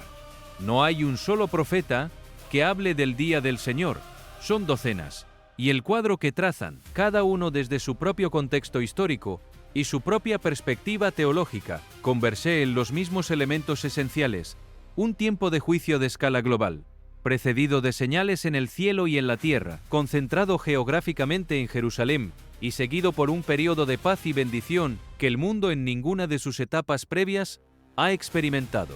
Esa consistencia durante siglos, a través de autores que en muchos casos no se conocieron entre sí, y que escribieron en distintos idiomas y desde distintas culturas dentro del mismo pueblo. Es uno de los fenómenos más extraordinarios de la literatura religiosa de cualquier tradición. Lo que Pablo añade en 1 Tesalonicenses es algo que el Antiguo Testamento no había revelado de manera explícita, aunque lo había ilustrado de manera indirecta: la doctrina de la traslación de la Iglesia, de lo que la teología cristiana ha llamado el rapto, no aparece como concepto desarrollado en ningún texto del Antiguo Testamento. Hay menciones de la resurrección de los muertos, sí. ¿Hay visiones de Cristo regresando a la tierra? Sí, pero el concepto específico de santos vivos siendo arrebatados de la tierra hacia el cielo sin pasar por la muerte física no aparece en el Antiguo Testamento como doctrina desarrollada, solo ilustrado en casos individuales como los de Elías y Enoc, que según el registro bíblico fueron trasladados sin morir. Elías arrebatado al cielo en un torbellino de fuego. Enoc que no conoció la muerte porque Dios lo llevó. Dos hombres de toda la historia precristiana que vivieron la experiencia que Pablo describe como el destino colectivo de los creyentes en el momento de la venida de Cristo. Y esa revelación es central para entender qué relación tiene la Iglesia con todo lo que Jerusalén está experimentando esta noche. Si la traslación de la Iglesia y el comienzo del Día del Señor son los dos lados de la misma moneda, si el mismo evento que cierra la era de la gracia abre la era del juicio, entonces lo que está ocurriendo en Jerusalén esta noche no es solo un asunto de interés profético para quienes tienen fe. Es una señal que tiene consecuencias prácticas e inmediatas para cada ser humano que la contemple. Porque si las señales se están multiplicando, si la concentración de fenómenos sobre el mismo punto geográfico que las Escrituras señalan como escenario de los eventos finales está aumentando en frecuencia e intensidad, entonces el margen de tiempo disponible para elegir en qué lado de ese evento uno quiere estar es el único recurso que el tiempo que queda no va a reponer. Hay una observación que Pablo hace de manera casi incidental en ese capítulo 5 de 1 Tesalonicenses, pero que merece atención detenida porque dice algo que muchas personas han interpretado mal durante generaciones, cuando habla de que los creyentes no están en tinieblas, para que ese día los sorprenda como ladrón, y de que son hijos de la luz e hijos del día. No está haciendo una distinción basada en el nivel de virtud moral o de santidad alcanzada. No está diciendo que los mejores cristianos serán trasladados y los que no alcanzaron el estándar de santidad suficiente tendrán que atravesar la tribulación para purificarse. Esa interpretación, que ha circulado en algunos círculos de la teología cristiana, no corresponde al texto que Pablo escribe. La distinción que Pablo traza es de naturaleza mucho más radical. Es una distinción de pertenencia, no de mérito. Los creyentes pertenecen a un tiempo diferente, a una dispensación diferente. Son de otro día, y ese otro día tiene su propio final, que es la traslación. antes de que el siguiente día comience con su periodo de juicio. El asunto del mérito es importante para despejar porque toca el nervio central de lo que el Evangelio afirma. Si la traslación de la Iglesia dependiera del nivel espiritual alcanzado por cada creyente, si hubiera una barra mínima de santidad que uno tuviera que superar para calificar, entonces el resultado sería que prácticamente ningún creyente genuino, con honestidad sobre sus propias limitaciones y fracasos, podría tener certeza sobre su destino. Todos conocemos creyentes que consideramos extraordinariamente maduros y santos en su fe, y todos ellos, los que son genuinamente honestos consigo mismos, saben que no son perfectos, saben que hay áreas de su vida en que siguen cayendo, saben que el estándar de la santidad de Dios excede cualquier nivel que ellos hayan alcanzado o puedan alcanzar en esta vida. Si esa fuera la condición, el resultado sería desesperanza, no esperanza. Pero Pablo dice otra cosa: el fundamento de la traslación no está en el nivel espiritual del creyente, está en la muerte y la resurrección de Cristo, el que murió por nosotros, para que ya sea que velemos o que durmamos, vivamos juntamente con Él. La garantía del destino del creyente descansa sobre lo que Cristo hizo, no sobre lo que el creyente ha logrado. Esto cambia todo. Significa que un creyente genuino, alguien que ha confiado en Cristo como su Señor y su Salvador de una manera real aunque imperfecta, puede tener la misma certeza sobre su destino que el creyente que lleva 50 años en la fe, porque ambos descansan sobre el mismo fundamento que es la obra de Cristo en la cruz y en la resurrección. La traslación es para todos los que son de Cristo, no solo para los espiritualmente élite. Y esa certeza no es una invitación a la complacencia ni a la irresponsabilidad moral. Es exactamente lo contrario. Pablo pasa inmediatamente de la certeza doctrinal a la exhortación práctica, como siempre hace en sus cartas. La certeza de que el Señor viene no produce parálisis en el que la entiende correctamente, produce urgencia. Urgencia para vivir cada día con la conciencia de que puede ser el último día antes del encuentro. Urgencia para las relaciones, para las conversaciones que uno ha postergado, para las palabras que no se han dicho, para las reconciliaciones que se han dejado pendientes, porque siempre parecía haber tiempo. La inminencia de la venida de Cristo, esa posibilidad real de que hoy sea el día, es uno de los motivos más poderosos para vivir con plena presencia en cada momento del tiempo que queda. El mundo que diga paz y seguridad en el momento en que la destrucción llega, no será un mundo que no tuvo ninguna advertencia. Será un mundo que tuvo advertencias y las ignoró sistemáticamente, que tuvo señales y encontró explicaciones para cada una de ellas de manera individual, sin mirar la secuencia, que tuvo mensajeros y decidió que lo que decían no era relevante para su vida cotidiana. Y esa decisión de ignorar no requiere hostilidad activa hacia la fe ni declaración explícita de ateísmo. Requiere simplemente la indiferencia, el aplazamiento indefinido de la pregunta que las señales hacen urgente, la distracción suficiente como para que la semana pase sin que uno se haya detenido a considerar seriamente lo que esas imágenes del cielo carmesí de Jerusalén o de las piedras que lloran o del suelo que respira están comunicando. El día del Señor es la expresión que los profetas usaron para describir el periodo que comienza con el juicio y que culmina en el reino. En el Antiguo Testamento, esa expresión cubre decenas de páginas en distintos libros proféticos, con distintas perspectivas y énfasis, pero con una consistencia de contenido que resulta notable considerando la diversidad de autores y contextos. El juicio sobre un mundo que rechazó a Dios durante el tiempo en que la gracia estuvo disponible.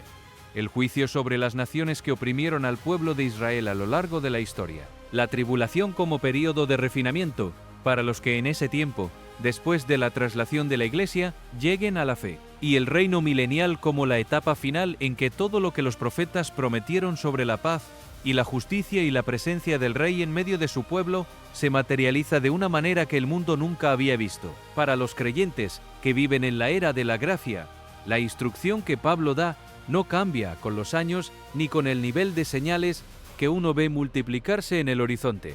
Velar y ser sobrios, ponerse la coraza de la fe y del amor, llevar el yelmo de la esperanza de la salvación, animarse los unos a los otros, edificarse los unos a los otros. Estas instrucciones no son menos relevantes cuando el Señor parece cercano que cuando parece lejano. Son la descripción de la vida cristiana, normal en cualquier momento de la historia, y son la descripción de la vida cristiana, urgente en un momento en que las señales se acumulan. La diferencia está en la intensidad con que se vive lo que siempre debió haberse vivido.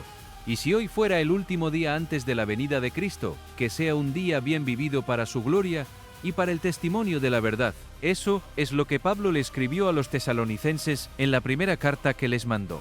Y es lo que Jerusalén está diciendo al mundo esta noche con cada señal que emerge de sus piedras y de su cielo y de su agua y de su tierra, no con palabras, con el único lenguaje que esta ciudad siempre ha hablado, desde los días de los profetas hasta esta noche, el lenguaje de los fenómenos que los que tienen oídos para escuchar reconocen sin que nadie tenga que explicárselos. El lenguaje de la señal, el lenguaje del umbral, el lenguaje del momento que ya está aquí, aunque muchos todavía no lo hayan registrado. El cielo de Jerusalén sangró carmesí y nadie lo había pedido. Las piedras del muro lloraron y nadie las había tocado.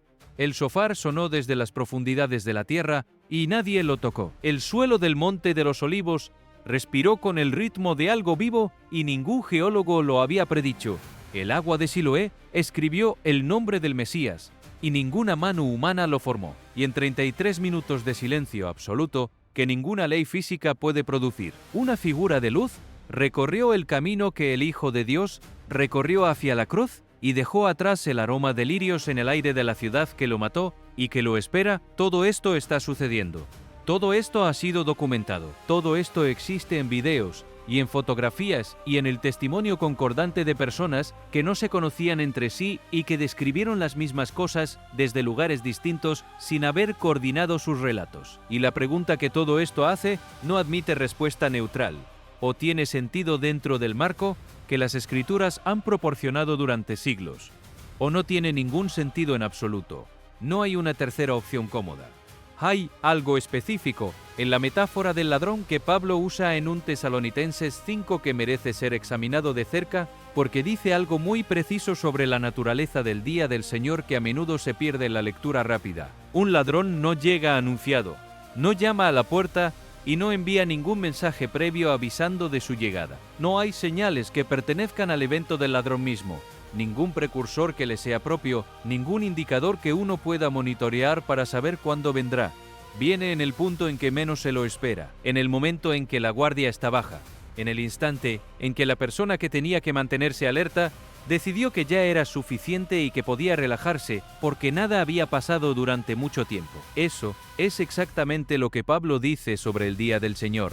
Vendrá inesperadamente, sin los marcadores previos que permitirían calcularlo con anticipación, sobre personas que estaban diciéndose a sí mismas que todo estaba bien. El texto griego original, en el que Pablo escribió su carta, enfatiza de manera particular la palabra que se traduce como repentina o súbita. En el griego de ese periodo, esa palabra lleva un peso especial, una carga semántica que comunica no solo la velocidad del evento, sino la absoluta ausencia de cualquier transición que lo preceda. No se anuncia suavizándose hacia la conciencia del observador. Llega ya completo, ya en plena fuerza, sin dar tiempo a prepararse. La imagen de los dolores de parto, que Pablo usa a continuación de la del ladrón, añade otra dimensión al mismo cuadro. Los dolores de parto sobre la mujer encinta tienen algo específico que los distingue de otros tipos de dolor o de crisis. Cuando llegan con urgencia absoluta, con una insistencia que no acepta postergación, con una velocidad de escalada que no da tiempo a que la mente reorganice sus prioridades con calma. Y sobre todo, no escaparán. Esas dos palabras al final de esa frase son de una dureza que sería fácil pasar por alto en una lectura devocional, pero que se resiste a ser suavizada cuando uno las mira directamente. No escaparán. La destrucción que llega en el momento en que el mundo dice paz y seguridad no es una crisis que un buen plan de emergencia pueda mitigar. Es algo de cuya llegada y de cuyas consecuencias no hay evasión posible para los que no tienen la cita de la salvación. Lo que hace esta descripción especialmente relevante para el momento presente es la condición que Pablo describe como el contexto en que esa destrucción llega. Cuando digan paz y seguridad. No, cuando el mundo esté en guerra evidente y el peligro sea visible y universalmente reconocido. no cuando las circunstancias mismas hagan obvio que algo de proporciones extraordinarias está a punto de ocurrir, sino cuando haya una base suficiente para que el optimismo general sobre la estabilidad del mundo parezca razonable, cuando los sistemas de orden internacional funcionen lo suficientemente bien como para que el discurso de paz y seguridad suene creíble, cuando haya organizaciones internacionales o acuerdos multilaterales que den a la gente la sensación de que los mecanismos para manejar las crisis existen y funcionan. Ese es el momento, la tranquilidad superficial que precede a la interrupción. Los creyentes, sin embargo, no están destinados a ser sorprendidos por ese día de la manera en que un ladrón sorprende al que no lo espera, no porque vayan a conocer la fecha y la hora con anticipación, nadie la conoce. El Señor mismo dijo que esa información no le había sido revelada a nadie excepto al Padre, sino porque los creyentes pertenecen a un tiempo diferente, a un día diferente, y el día del Señor pertenece a un tiempo que ya no es el suyo. Son hijos del día, no de la noche, y el día del Señor, que comienza en la oscuridad antes de avanzar hacia su propia aurora y su propio mediodía, es un día que pertenece a la noche y a los que son de la noche. Los creyentes habrán salido de la escena antes de que ese día comience su despliegue, no porque sean mejores, sino porque su cita ya fue cumplida en el momento en que Cristo los arrebató hacia sí. Y aquí aparece uno de los puntos más importantes que Pablo hace en ese capítulo, aunque lo hace de manera que requiere atención para no pasarlo por alto. Habla de que Dios no nos ha puesto para ira, sino para alcanzar salvación. Esta formulación es deliberada.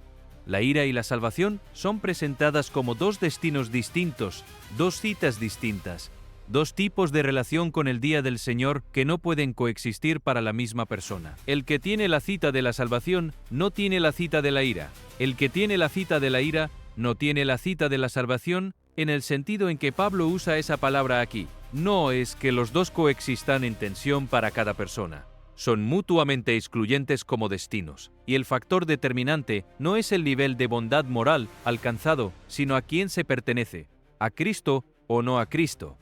Esa pertenencia a Cristo tiene consecuencias que van más allá del destino post-mortem. Tiene consecuencias para cómo uno vive ahora, en el tiempo presente, en el período que todavía transcurre entre la primera venida de Cristo y la segunda. Pablo lo expresa en términos de la coraza y el yelmo, porque en el mundo de sus lectores esa metáfora militar era inmediatamente comprensible. El soldado en campaña no se quita su armadura porque el enemigo no esté atacando en este preciso momento. La lleva puesta todo el tiempo porque no sabe cuándo vendrá el ataque, y estar protegido es condición de supervivencia independientemente de si el peligro es visible o no en el horizonte inmediato. La fe y el amor son la coraza, la protección del corazón, esa parte del ser que es más vulnerable y que más necesita defensa en el combate. La esperanza de la salvación es el yelmo, la protección de la mente, esa capacidad de mantener la perspectiva correcta sobre lo que está ocurriendo y sobre el destino final cuando las circunstancias del presente intentan oscurecer la visión de lo que viene. Y entonces Pablo cierra el argumento con algo que en el contexto de todo lo que ha dicho resulta ser el ancla de todo. Animaos los unos a los otros y edificaos los unos a los otros.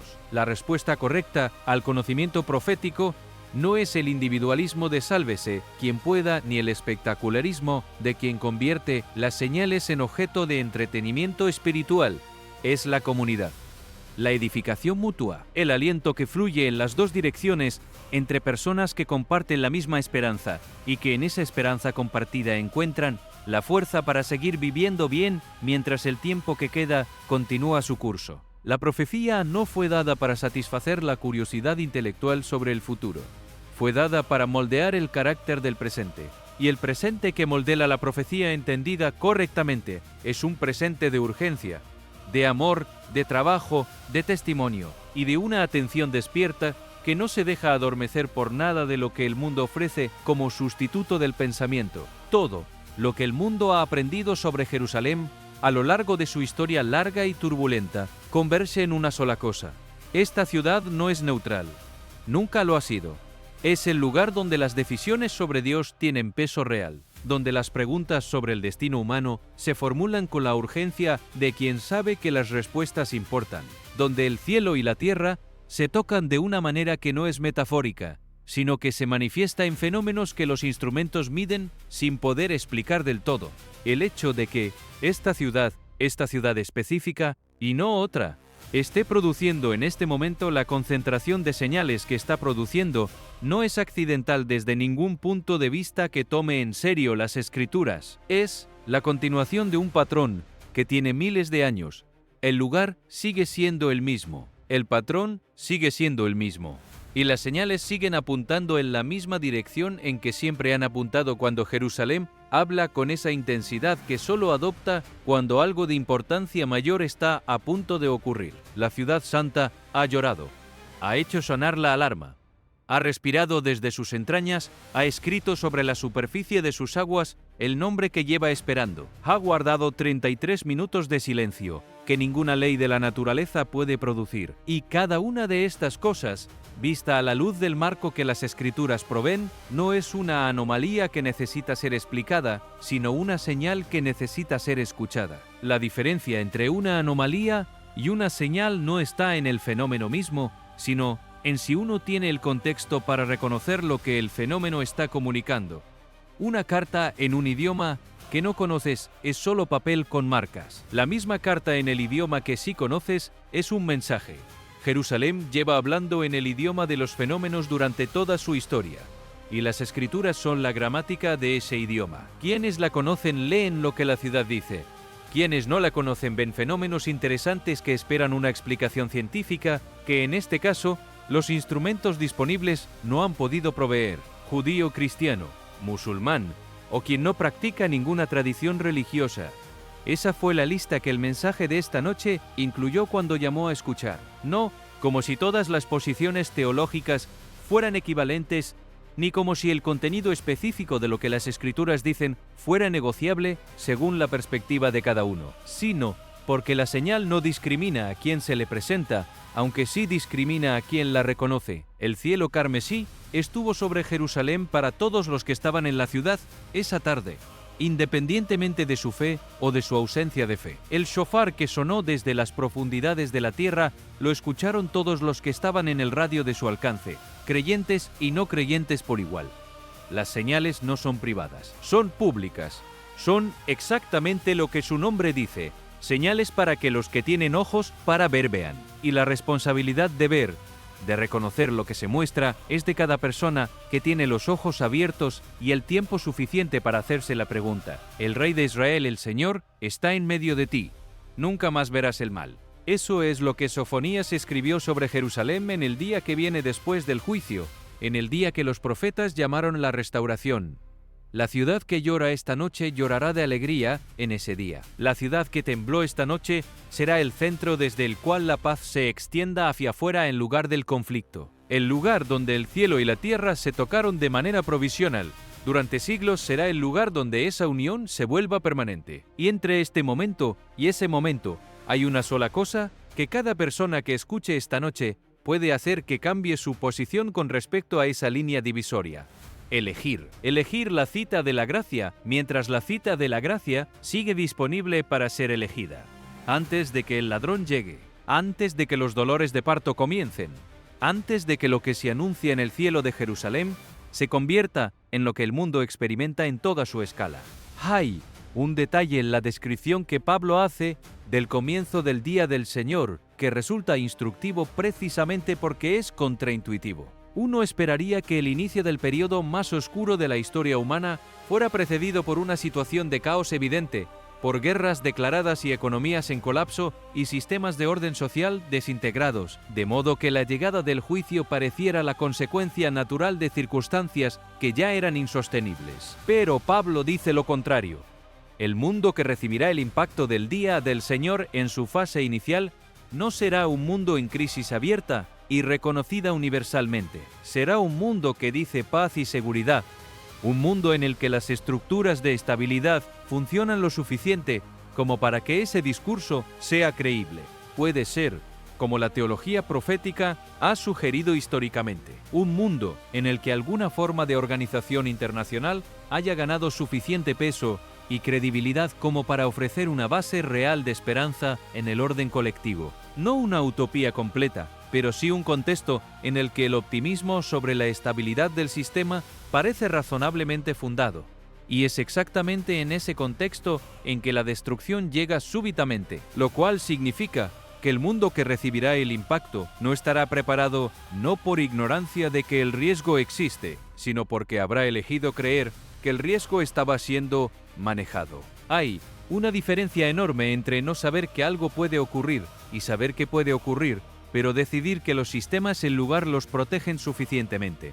La primera es ignorancia, la segunda es confianza en la capacidad humana de controlar lo que en realidad excede esa capacidad. Y es esa segunda actitud, la confianza en los sistemas de paz y seguridad humanos como sustitutos de la relación con Dios, la que Pablo identifica como la disposición del mundo en el momento en que el día del Señor comienza. Esto contrasta de manera notable con la situación del mundo en el momento del segundo advenimiento de Cristo, que no es el mismo evento que la traslación de la Iglesia, sino un evento posterior, separado de aquella por el periodo de la tribulación. En el momento del segundo advenimiento, las Escrituras describen un mundo en guerra abierta, con los ejércitos de las naciones congregados en Armagedón en una confrontación de escala sin precedente. ¿No hay paz? Y seguridad en Armagedón. Hay caos militar organizado, voluntades nacionales en colisión, poder acumulado para un enfrentamiento final. El segundo advenimiento llega a un mundo que ya sabe que está al borde de la destrucción. La traslación de la Iglesia, en cambio, llega a un mundo que todavía cree que tiene control de la situación. Esa diferencia, en el contexto de los dos eventos, no es casual. Es parte de la lógica interna de la revelación profética. La era de la gracia tiene una lógica que vale la pena comprender antes de que llegue a su fin. La palabra gracia, cuando Pablo la usa en el sentido teológico que le da, no se refiere simplemente a la amabilidad o a la misericordia en el trato interpersonal. Se refiere al principio por el cual Dios se relaciona con los seres humanos en este periodo de la historia, no sobre la base de lo que ellos merecen, sino sobre la base de lo que Cristo hizo en su nombre. La era de la gracia es el periodo en que esa relación es la relación característica, la que define el modo en que Dios se acerca al ser humano. Y lo que Pablo señala es que esa era tiene un comienzo y tiene un fin. No es la única manera en que Dios se ha relacionado con la humanidad a lo largo de la historia, y no será la última. Antes de esta era hubo otras formas de relación, y después de esta era habrá otras. El día del Señor marcará la transición hacia un modo diferente de relación divina con el mundo, un modo en que la justicia prevalece de manera más directa y visible que en el periodo presente. No es que la gracia haya estado ausente en los periodos anteriores. Pablo es cuidadoso en dejar en claro que Dios ha mostrado gracia desde el jardín del Edén hacia adelante. Cada acto de misericordia divina en el Antiguo Testamento, cada provisión, cada perdón, cada promesa de restauración son manifestaciones de la gracia de Dios. Pero en la era presente, la era de la gracia, en el sentido técnico que Pablo usa, esa gracia es el principio central y definitorio. Es el mensaje que se proclama como la oferta de Dios al ser humano. Es el fundamento sobre el que descansa toda relación genuina con Dios en este periodo. Y es el tiempo en que esa gracia ha sido hecha completamente accesible a través de Cristo, sin mediación de un sistema sacrificial que requería repetirse indefinidamente, sino a través del sacrificio único y definitivo del Hijo de Dios en la cruz. El fin de esa era, que Pablo conecta con la traslación de la Iglesia, no significa que la gracia de Dios se agote. Significa que el periodo en que la gracia es el modo primario de relación de Dios con el mundo en su totalidad llegará a su cierre. El periodo que sigue tiene características distintas, descritas de manera consistente por todos los profetas como un tiempo de juicio activo y visible, no de paciencia indefinida. La paciencia que el apóstol Pedro describe cuando dice que el Señor no retarda su promesa, sino que tiene paciencia con nosotros, no queriendo que ninguno perezca, sino que todos procedan al arrepentimiento. Es la paciencia de la era de la gracia. Es el tiempo largo de la espera divina, durante el cual la oferta permanece abierta y la puerta permanece disponible. Pero esa paciencia tiene un límite que las Escrituras describen con la imagen de la venida de Cristo por su Iglesia como el evento que lo marca. Hay